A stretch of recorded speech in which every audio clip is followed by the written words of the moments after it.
बातमी कोल्हापूरमधून पंचगंगेची इशारा पातळीकडे वाटचाल सुरू आहे।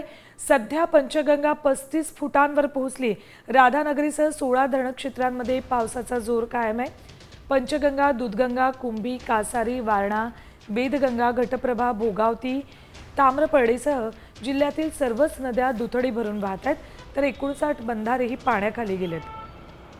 त्यामुळे वाहतूकही विस्कळीत झाली आहे। मात्र पर्यायी मार्गाने वाहतूक सुरू केली आहे। 12 मार्गांवरील एसटी सेवा बंद करण्यात आल्यात। मुसळधार पाऊस सुरू आहे। कोल्हापूर शहरात जरी 2 दिवस पावसाने उसंत घेतली असली, विश्रांती घेतली असली, तरीही जिल्ह्यातल्या विविध भागांमध्ये मुसळधार पाऊस चालू आहे।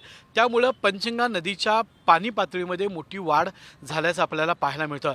कोल्हापुरामध्ये जे धरण क्षेत्र आहेत या क्षेत्रामध्ये अतिवृष्टी होतीये, त्याचा परिणाम नद्यांवर होऊन सध्या पंचगंगेसह कोल्हापूर जिल्ह्यातल्या ज्या महत्त्वाच्या नद्या आहेत या सर्व नद्या दुथडी भरून वाहत आहेत आणि पात्रा बाहेरून वाहत आहेत। आता आपण जे दृश्य बघतोय ही आहेत कोल्हापुरातल्या पंचगंगा नदीची।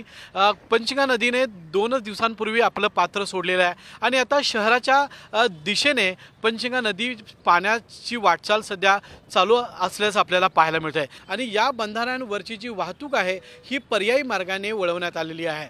त्यामुळे शहरामध्ये जरी पावसाने विश्रांती घेतली असली तरी जिल्ह्यात मुसळधार पाऊस सुरू आहे आणि याचा परिणाम कुठेतरी जनजीवन विस्कळीत होण्यावर झाल्याचं आपल्याला पाहायला मिळत आहे।